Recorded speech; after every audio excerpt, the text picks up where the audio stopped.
Bonjour, on corrige le numéro 23 de la page 53.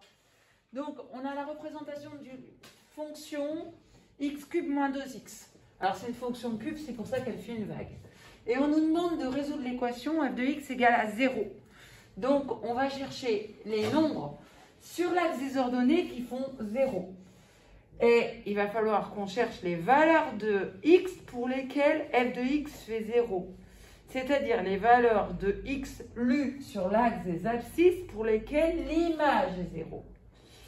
On s'aperçoit que l'axe des abscisses, il coupe la courbe en trois points, qui ont pour abscisse la valeur qui est là, alors qui peut être lue, alors ça fait moins 1, presque 0,5, on va dire moins 1,4, pour x égale à 0, et pour x environ plus 1,4. Donc, on a trois solutions à notre équation f de x égale à 0, qui sont x environ moins 1,4, x environ 1,4 et x égale 0. Car ils sont les abscisses de trois points d'intersection avec l'axe des abscisses. On va essayer de résoudre cette équation-là à l'aide de la calculatrice. Donc allons-y, on prend sa calculatrice.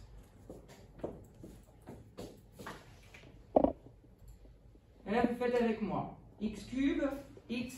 On va dans le menu. Donc là, je suis dans le menu graphe, menu 5. Et je tape x cube, c'est-à-dire le x qui est ici. Attention, chapeau. Et voilà, je recommence. X, chapeau, 3. Et non, je recommence. X, chapeau, 3. Plus loin. Je pousse le curseur un peu plus loin avec le pavé numérique, enfin avec le pavé gris. Moins 2x. J'enregistre ma fonction par exé.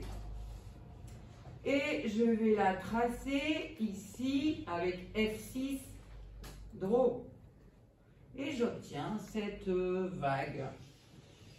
Alors, vous pouvez changer votre fenêtre si vous n'avez pas la même que la mienne. Vous faites 2 fois Shift Window pour changer la fenêtre de représentation de la fonction.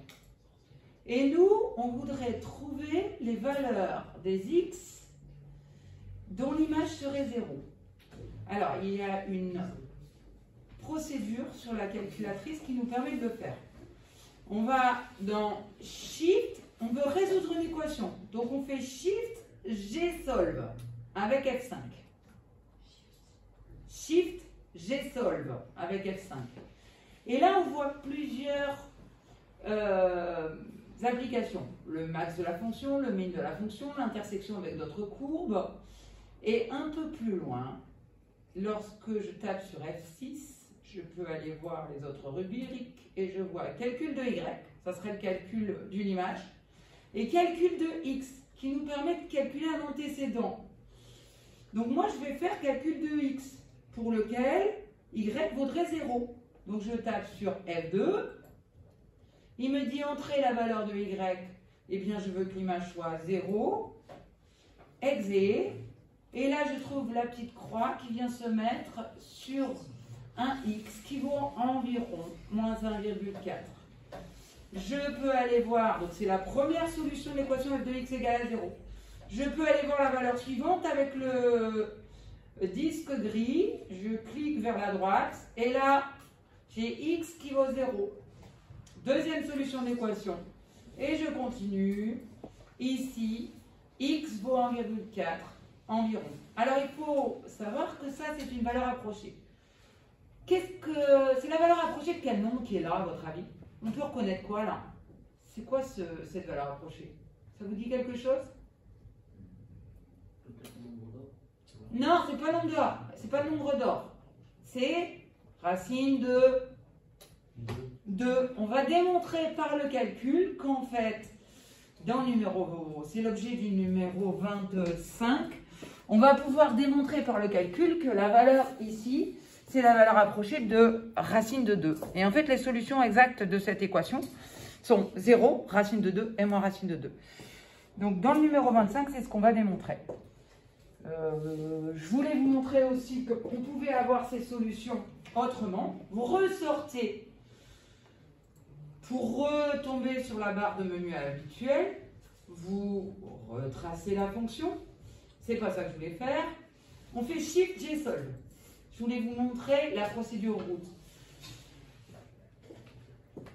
L'application de la calculatrice ici vous permet de trouver les points d'intersection avec l'axe des abscisses, tout le temps. Donc, vous pouvez aussi, pour avoir les solutions, taper sur F1.